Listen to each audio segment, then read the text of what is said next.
oɗon jokkeɗade refi fulfulde yamɗe jeetati silmaji capanɗe tati woni ɗo e Dakar lamorde Sénégal. Waktu goto fawi hen to Paris leydi France. Ahmadou Barouba. tedduɓe heeɗiɓe refi fulfulde ko ɓuri tengtude kabaruji ɗi hannde oɗo subaka imminaɓe na mbiyen nelaɓe horejo Nigeria Ahmed Bola Tinubu jottini yafuya ndi leydi fewde Burkina Faso. ɗum ko caggal nde laana maɓɓe weeyo jippi e leydi Burkina ko alda e sariya yontere faltinde. jagoɗo Nigeria halfinaɗo jokkodiral yiidi e capitaine Ibrahima Traoré. to guine duuɓi ɗiɗi hannde ko loonde kuɓɓam fettuno to kalum lamorde Conakry. yimɓe nogas e joyo mayono hen ɗum holli gouvernement o yimɓe hewɓe mbarmuno ko heewi kadi boni duuɓi ɗiɗi jaltuɗi tefore heɓaka hakkeji loriɓe kadi teddinaka. gila fuɗɗode yontere nde eɗen arta e kippuji kanuɗi fijude latto ballon CAN 2025 to Maroc. hannde ko diɗɗal Mali kaleten alhaali muɗum. tedduɓe bisimilla mon. on calminama, on juurama, on jettama. bisimilla mon e ley kabaruji ɗi to Burkina Faso toon tawano hanki heƴaɓe Nigéria gam ɗaɓɓude yafuya e hooreɓe Burkina caggal jippagol laana mabɓe weeyo e yontere faltinde. e jagorɗo halfinaɗo jokkodiral hakkude Abuja e leyɗele janane yiidi e hoorejo Burkina capitaine Ibrahima Traoré. Youssouf Tougara holliti ko garɗo yettinde nelal hoorejo Nigéria Bola Ahmed Tinubu e jagorɓe ɗe leyɗe ɗiɗi jewtidi alhaali ka laana weeyo Nigéria. keɗoɗen Bokartal. capitaine Ibrahima Traoré e jagorɗo mum toppitiɗo ndenagu leydi Burkina jaɓɓima alarba hanki nultodiraɓe jowe leydi Nigéria e gardugol jagorɗo kalfinaɗo jokkodiral leyɗele Youssouf Tougar. alhaali jippogol laana weeyo mo Nigéria to Bobo Dioulasso yontere yawtude ina jeeya e toɓɓe ɓurɗe yewtede e ngal pottital. Youssouf Tougar holliti leydi Nigéria ina ñaagui yafuya e ko laana mabɓe naati e weeyo Burkina Faso taw alda e yamirore e dow inde hoorejo leydi Nigéria Bola Tinubu min ñaaguima yafuya ne feewi e leydi Burkina Faso e natgol laana amen e Burkina taw ɗoftaki sariya ni wi Youssouf Tougar. ha joni ko nun koɓe 11 Nigéria nanganoɓe e kalana nana to Burkina Faso so en tugnima e jagorɗo kalfinaɗo jokkodiral leyɗele mo Nigéria aɓena e juuɗe Burkina Faso ha joni kono aɓe kisi kalana nangano ko balɗe ɗiɗi caggal etagol samminere laamu Patrice Talon to Benin samminere nde Nigéria walliɓe falade. jagorɗo o andinani holde ko nun koɓe ɓe gaccitte e holde laana ka rutinte Nigéria. e on saaha kono koɓe laamiɓe Guinée kam ƴetti pellital ɓeydude fodde lebbi jeegom happo moɓe kokki fedde politique lundinde laamu wiyetende UFDG nde Cellou Dalein Diallo ardi fawo e sari leydi ndi nde fedde ko dartinanode fodde lebbi tati kono fuɗɗude nogas e joyi lewru 11 faltindu. UFDG sartanama na mbiyen taƴanama kadi lebbi jeegom goɗɗi gollude no sariya o yiɗiri ni e wiide ɓe hooreɓe leydi UFDG no tuuma wasde waɗude batu mawngu gila hitaɗo ujunaje 15 ɓe jiiɗi ko pelle politique ɗe pawo e dow sariya keso leydi ndi. ngal pellital noon waɗi ko balɗe seeɗa ko adi tumgoji horeya ko ndi leydi kanuɗi wadde ñande nogas e jeetati e lewru ndu gonɗen. toon to Guinée keɗoɗen ha joni hande 17 lewru 11 ɓuru timmi duuɓi ɗiɗi gila londe kuɓɓam to ngallure kallum lamorgo Conakry fetti. yimɓe nogas e joyo maayi e wi gouvernement o yimɓe hewɓe kadi barmi cuuɗi jani caggal ɗi duuɓi ɗiɗi loriɓe no habbi hettugol hakkeji mabɓe kañum e jaltuɗe tefore udditanoɗi ɗi. Mamadou Adama Diallo. duuɓi ɗiɗi feƴƴi men taw Mamoudou Sifoke Touré ardiɗo fedde lorriɓe hino jokki lannintinagol moƴƴintingol suudu maɓɓe ndun. 2 ans après, c'est ce que vous voyez, nous sommes tous en train. caggal duuɓi ɗiɗi o yii meɗen jokki moƴƴintingol cuuɗi amen ɗin min ñawli kaalisi fi wattugol suudu ndun haysi tawi gouvernement jonni men seeɗa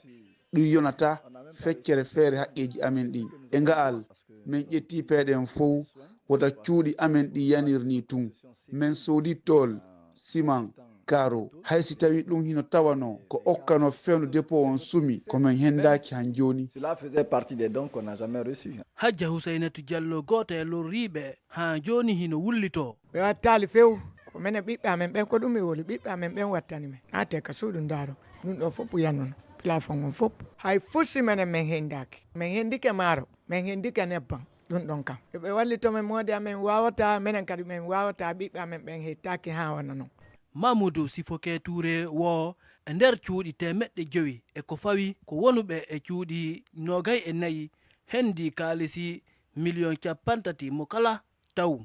hunde nde fuɗɗota ko golle cuuɗi maɓɓe ɗin hande lorriɓe itte sadaka du'ano mayuɓe to quartier Koronti Mamadou Adama Diallo Conakry RFI. kala ñande 17 lewru 11 ko ñalande windariyankore hertanande woɓɓe mbiye teddinirande ɗannotoɓe fandare nde ko teddingol hakkeji dendagal ɗannotoɓe kono e o saaha leydi Guinée kam no andira o alhaali tentinde ngallure Matam e ɗi duuɓi faltiɗi ɗo jokkolɓe nami en sukaɓe hewɓe no jaltandi leydi immorade e ngal leegal bonfi e nder commune o Matam. Keruɗen Mamadou Diongasiba. fewndo adunaru ndun hino wurnita ngal ñallal tungaranke yagal ɓiɓɓe Guinée hino jokki mayugol e ɗe maaje sabu ko hanki Ibrahima Soriyan Sane surra e o quartier bonfi gallure Matam. Mamadou Seydou Ly mo o yaaduno hino e nder suno. Yimɓe ɓe maayi toon e ha hande kadi yimɓe no mayde e maintenant ko min tori gouvernement Guinée o ko ɓe walli toon men fi nelaɗo Mouhammad komin woni ɗo men sella moƴƴanini hay kam dari ɗo reedu andu no musalan koyɗe ɗe no musalan jonte ɗiɗi ka ndiyam ko no woni muside koyɗe ɗen reedunoa ɓay min wonno toon hari ñamete fuso ala men ala ñamude ñamete fowlanni kadi ko Allah faabi won tigui kadi ittilan ɗo ko finde tampere ɓay won tigui ala gollude. Fatoumata Binta Ba kañum kadi hino tawano e o groupe iwnoɗo bonfi e ndu lewru sappa ɓuru. mi yaari Gambie mi embarki toon fi yawgol Espagne mais ka nder baka ɓe wari yimɓe buy président Mamadi Doumbouya e Ammara Camara minen songi minen nawni donc ko Mauritania walli min ha min naati la Guinée ka nder bus yawgol ka nder diyan mi tori la Guinée mi tori baba nene o yoɓe sel feyɗum ɗo few lan faala voyage de somi yeeɓi mais ka nder avion. Anditine wondema e ndu lewru feƴƴundu ɓiɓɓe Guinée timmuɓe 190 e Sénégal naaɓe e Gambie naaɓe ɗuuɗuɓe fokkiti duno e fawɓe 100 maayi e komin humpiti kon. Mamadou Diongasiba Conakry RFI. Allahu Akbar. RFI. To Soudan yimɓe général emeti kono FSR ana tuuma bonnude dalilaji wargo ɗiɓe miila gaɗi e nder diwal Darfour tenti e ngallure El Fasher ko ɗum nandini cimtol ngol gollirde Amérique noddirtede le Humanitarian Research Lab yaltini talata faltiɗo wonagol woni goo kono FSR ana tuume wargoji bonɗi e nder Soudan e gila basi o fuɗɗi ɗe tuume ana fawi kadi e kono leydi ndi ngu général Alburhan ardi e cimtol gongol Keroɗen Minati Diallo. E ngol cintol Humanitarian Research Lab ana hollita kono FSR bonni ko ɓuri lugge temedere e capanɗe joyi ɗe yimɓe waraɓe tawano ngam haɗude tefoɓe ɓe heɓude dalilaji fewde e tuumaɓe kono FSR ngu général Emeti ardi e ɗe gayɗe ko fotta 60 no ŋotti yiheede fey caggal lewru nantingol kabaru waɗugol wargoji kewɗi fewde e civil en e ngallure El Fasher e wiccimtolngol nate satellite ɗe gayɗe ɗo mayɓe gaɗano ana yiyeteno balɗe ɗi wargoji gaɗano wana nde gollirde tan no holliti kulol mum e alhaali goduɗo ɗi lebbi fof to Soudan e cimtolgol ngol sinenen e Lawto House ɗum woni Maison Blanche fa hanta Amérique yaltini e nda talatare ana tuumi kono leydi ndi ngu général Alburhan ardi waɗude fitinaji bonɗi e wi maɓɓe ko fotta 60 kippanɗe kono ngu e pelle goɗɗe yaadiɓe maɓɓe gaɗi fewde e leñol Kanabi ɗum saaha nde ɓe ɓantanno diwal Al Jazeera sinenen e Lawto House holliti civil en hewɓe mbarama e on wakkati saabe ɓe tuuma nanodirde e haɓotoɓe FSR joginoɓe ngal diwal andinde jonin wana goho pelle kewɗe yeru oni e baale ɗe galda e laamu ɗum woni ONG ngottali tuumade ɗi bangeji ɗiɗi waɗude wargoji bonɗi fewde e civil en e nder Soudan gilla basi o fuɗɗi ko balɗe tati tan heddi fuɗɗo folotiro latto ballon africankore hitande 2025 to leydi Maroc no kewɗen wadde ni hande min gandinta on ko o kippu leydi Mali jareten hen ko Bokartal keroɗen mo.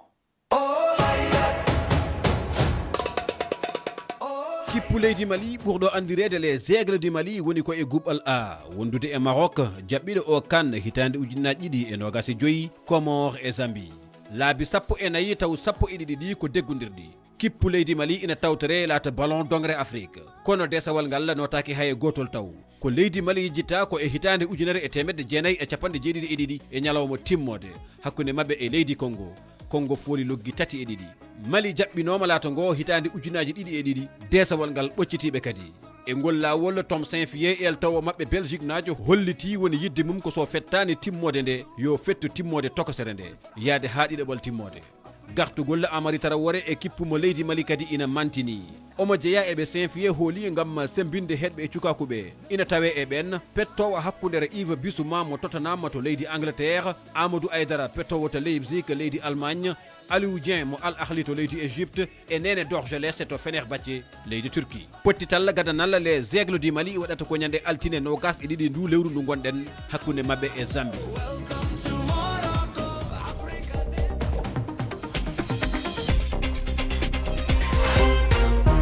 yamɗe jeetati silmaji 4 ɗo e Dakar lamorde Sénégal. Rama Diallo e kabaruji coftal ɓalli Paris Saint-Germain dañi coupe muɗum arano e kawral e to clubaji duuɗe. Jati ɗum ɗon waɗi hanki Ahmadou Barouba Paris Saint-Germain heɓi darde yeeso Flamengo nde Brésil hawde ɓen ɗon caggal fijo tiɗɗugo nde ɓe ɗon ko ndiri goten e goten ɓe kawi Flamengo 2-1 hanki nden timmide so yi Paris Saint-Germain jeegom e nde ɗo hitande tan kamɓe laatiɓe champion France, champion d'Europe, ɓe keɓino trophée des champions, Coupe de France, Super Coupe mo Europe, hanki kasin ɓe tampi e ngal ɗo diɗal ka ɗum haɗa ɓe newni deseji maɓɓe jeegom. Kalen lawol Maroc ɓeydi raɓɓiɗinde hande. Jati hande balɗe nayi tan heddi ko kawre aranɗe ɗe puɗɗe toon fuku koyngel Afrique e ndiɗo leydi Maroc kipuji kewɗi heɓuɗi sa'a ana e segilanade tabintinde fijoji muɓɓen e on ɗon wakkati Amadou Barouba champion d'Afrique goto serti e fijande kipu muɗum balɗe seeɗa tan fadde kan o ana fuɗa on woni Ahmed Moussa pijo Nigéria mo duuɓi 33 imo limano e hokkuɓe leydi makko Nigéria dañal muɗum kan hitan ujunaaje 13 o andini o accitan fijande kipu makko gendijo caggal duuɓi 15 ɓonade mayo Super Eagles en hande kanko woni fa joni dum pijo Nigéria ɓurɗo loggande oɗo kipu e ɗon mbaduji wakkati fijoji mawɗi Coupe du Monde e hitande ujunaaje 14 o wawino waɗande kipu makko dañal mangal e yeeso Argentine ɓe o loggi 2. Nabil Bentali mo Algérie no mettini wasugol muɗum suɓede o kan jati o galtunoɗo e fijande kipu muɗum caggal opere ɓende hemtokeno dalde muɗum fijande Feneken Algérie hakkunde jeega ɓuuri walde 10 ɓurdu nde ɗo hitande ka gilla galton Ismaël Benacer e hawtugol fa joni Ramiz Zerouki e oɗo kipu kanko futtinama fa o wasi jatinoddede e fijoji kan e on wakkati Manchester United no haɓɓi wulitade sariya dow hoore Nasser Mazraoui jati o pijo Algérie club makko Manchester United ana mettini ɗon daaɗi ɗiɗɗe FIFA waɗi sabu fedde FIFA andinino fonde jeɗɗiji ɗiɗi wonno ko clubiji ɗi accirte fadde kanɗe fuɗɗude caggal ɗum ɗon fedde FIFA walti kasin e ɓeydude yontere wotere nden tawi ɓe joofi Nasser Mazraoui fijowo Algérie moɓe e kanuno ɗo no tawdede pijano kan koɓe mettini ɓe kollitiɓe gaɗan wulitande faade e fedde FIFA jaati non jati a jarama e nde hitande 2025 ko timmi yimɓe 16 ujunere dilliri daaɗe maayo Afrique gam yettogol Europe e ɓen ɗannotoɓe 12 e temedere fof ko rewɓe ko ɗum holli fedde windere yankore daranide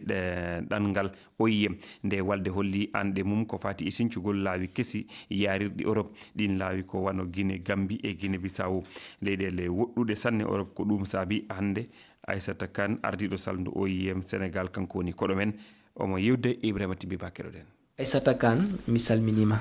Mi salmitimama Seydi Ba. On holli e nder nde hitande hikka ɗo ko timmi ujunaji 16 o yimɓe ɗannotoɓe woodi onon ko limuɗon e nde fedde mon ɓen ko homɓe noon ko sukaɓe ko rewɓe e ko worɓe. Ko sukaɓe ko ɓuri hen hewde ko sukaɓe hakkude duuɓi 17 en ha 35 ɓe ɓuri hewde e yahoɓe e hakkude rewɓe ɓe ma won 12% e ko min jii e ɓeɗon yahoɓe ma won 12%. ɗum no holli ko rewɓe ɓe ne ɓuri yaade joni e din adan nden ko worɓe kewno yaade kono joni rewɓe ɓe ɓuri yaade par ce que toɓe joni gurdam maɓɓe ɓeydima mettude. Nam ko ɗum won namdal ngal hol saabi ɗum hollum ɓen inni onon kaldi e maɓɓe honno ɓe inni hol saabi ɓe eggude ɗe leyɗe meɗen Afrique ɓe eɓɓa natugol Europe. Ko ɓuri hen hewde ko min namdi ɗumen ko addanta ɗumen yaade mbiyata min komin ngala komin ñaami galle min ngala liggeyaji jangde amen so gasi min ngala opportunité wawde liggade e leydi amen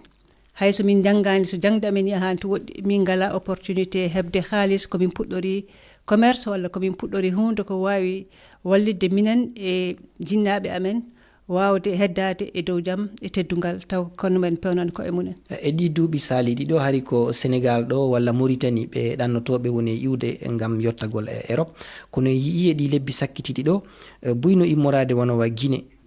walla Gambie ha hewta Guinée Bissau beele on heeɓi kabaruji ko fati e ɗum min jii gila mayrude hitande ɓennude nde ha joni min jii situation Sénégal par exemple ko gonnoɗo ko leydi to yimɓe gummoto no jaaha joni watti wonde leydi to yimɓe garata pour ɓennirde e yaade Europe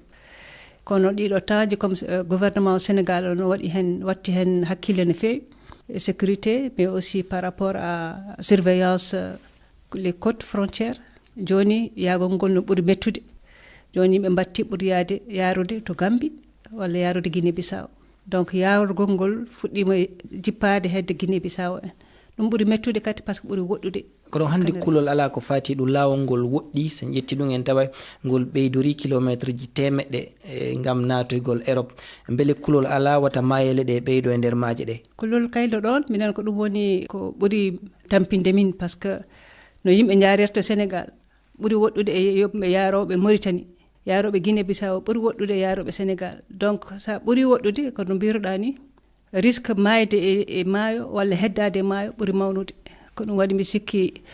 so politique aji ɗi ballitiri pour éviter ɗum ɗon hunde koko hunde ko foti ƴeweede no feewi woodi pelle holluɗe Europe dirtini keeri maɓɓe ɗi ɓe ittiɗi Europe ɓe addiɗi Afrique ko holno no yirɗon ɗum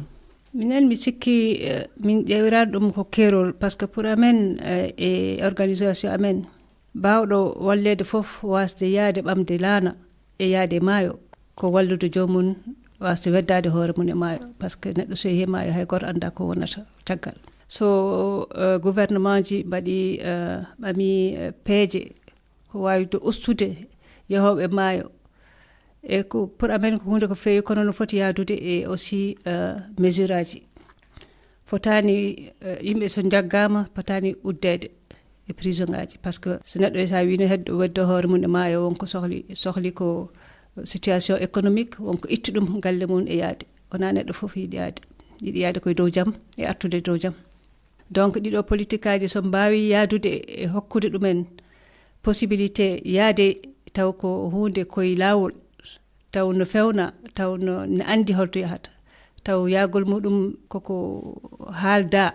e gouvernement koko haalda e famille mum no jogui opportunité so yeehi holto yahata ene andi no heɓa possibilité économique ɗum ɓuuri moƴƴude e amen minen ko ɗum min logganto organisation amen ko ɗum woniri politique ji heewɗi waɗama peeji heewɗe ɓamama ngam dartingol walla ustugol limore ɓe yahoɓe kono ha hande yimɓeɓe no heewi no yaade tan hol saabi ɗum hol saabi ɗe peeje ɓamaɗe fof ɗe wawari battinde sanne e ɗe bangge peeje ɓamaɗe ɗe wonko no ustiri ɗum kono noon wona neɗɗo fof yiyata ɗeɗo peeje joni e gurdam muɗum sa ummima yaho ummotoɓe Casamance walla ummotoɓe ɓe Foundiougne en Fatigue en walla ummotoɓe e kotuji natti jogade ko gurdi wona neɗɗo fof gouvernement woni caggal muɗum donc aɗa yiya ha hande hay semaine ɓennuɗo o ko laaɗe 2 3 ne garti ko 200 e ko fawi neɗɗo woni e laana ko 100 e ko fawi ko woni e laana semaine ɓennuɗo o tan min jeeyi donc ko situation économique o ne leeli ko artata e yimɓe wonɓe région rural donc wona hunde ko yaawi donc andi sukaɓe men joni mbawa joɗade ko jiiɗi ko hunde koko yaawi ko arti e ɗum ɗon Aissata Kane mi yettima sanne a jarama anen Seydi Ba Ahmadou Barouba en jettimo kanko Aissata Kane no hannirta ni tedduɓe ko ɓuuri tegdude kabaruji ɗi toɓɓe ɗe imminaɓe hoorejo Nigéria Ahmed Bola Tinubu jottini yafuya ndi leydi fewde Burkina Faso ɗum ko caggal nde laana mabɓe weeyo jippi e leydi ko alda e sare e yontere faltinde jagaɗo Nigéria halfinaɗo jokkodiral yiidi e capitaine Ibrahima Traoré to Guinée kam duuɓi ɗiɗi hande ko londe kuɓɓam fettuno to kalum lamorde Conakry yimɓe nogas e joyo mayuno hen ɗum holli gouvernement o hewɓe kadi mbarmuno ko heewi kadi boni duuɓi ɗiɗi jaltuɗi tefore heɓaka hakkeji kadi loriɓe ɓe teddinaka tedduɓe ko ɗo kaɗeten ɗi kabaruji en jetti jarni heɗotoɓe ɓe ɗo ɓe mbawi wonirde kala en timminirat nde jonde kabaruji e taskaram faggude bamtare afrique ibrahima ba to karalagal to e inna bolaro on calminama. Faggude bamtare afrique Abdoulaye Dikko.